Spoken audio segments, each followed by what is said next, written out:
অসমৰ each and every district will have a bridge. Kamrup ৰুৰেলত দৰঙত হৈ গ'ল নাৰেংগী কৰোৱা, কামৰূপ মেট্ৰ'ত হৈ গ'ল গুৱাহাটী নৰ্থ গুৱাহাটী শৰাইঘাট, ৰুৰেলত হৈ গ'ল পলাশবাৰী শুৱালকুছি, গোৱালপাৰা ধুবুৰী হৈ গ'ল ধুবুৰী ফুলবাৰী। গোটেই ব্ৰহ্মপুত্ৰ নদীত সকলো জাগাতে এতিয়া কানেক্টিভিটি আছে। দুটা কানেক্টিভিটি মিজ হৈ আছে, শিৱসাগৰ আৰু নগাঁও মৰিগাঁও আৰু বা নগাঁও দৰং। এই দুটাও আমি লাইনত আছো। আৰু সিদিনাখন আপোনালোকে জানে যে মাজুলী আৰু নিমাতীৰ দলঙৰ কামো অলৰেডি আৰম্ভ হৈ গ'ল।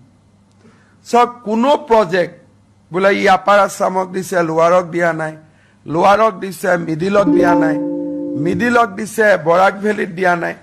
আপোনালোকক আৰু এটা মই ভাল খবৰ দিওঁ, আসাম গভৰ্ণমেণ্টে অহা মাহত এখন MOU কৰিব with ministry of civil aviation. 4টা নতুন এয়াৰপৰ্টৰ ষ্টাডি কৰিব তেওঁলোকে। এটা এয়াৰপৰ্ট হ'ব মাজুলী, এটা এয়াৰপৰ্ট হ'ব ডিফু, এটা এয়াৰপৰ্ট হ'ব উমৰাংচু, এটা এয়াৰপৰ্ট হ'ব মানস।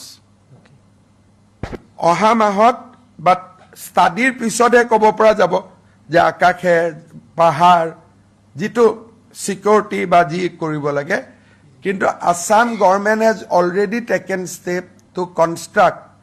দলুটোতো চলি আছে, Doloo we can get approval at any point of time, Doloo কাছাৰত দলু চলি আছে। বাট 4টা চিভিলিয়ান এয়াৰপৰ্ট বনাবৰ কাৰণে 3-4 তাৰিখে civil aviation secretary Sameer Sinha আহিব along with the airport authority of India. আমি এখন MOU কৰিম। মাজুলী, উমৰাংচু, ডিফু আৰু মানসত 4খন আমি নতুন এয়াৰপৰ্ট বনাব খুজিছোঁ। এটা মাটিও পাব লাগিব।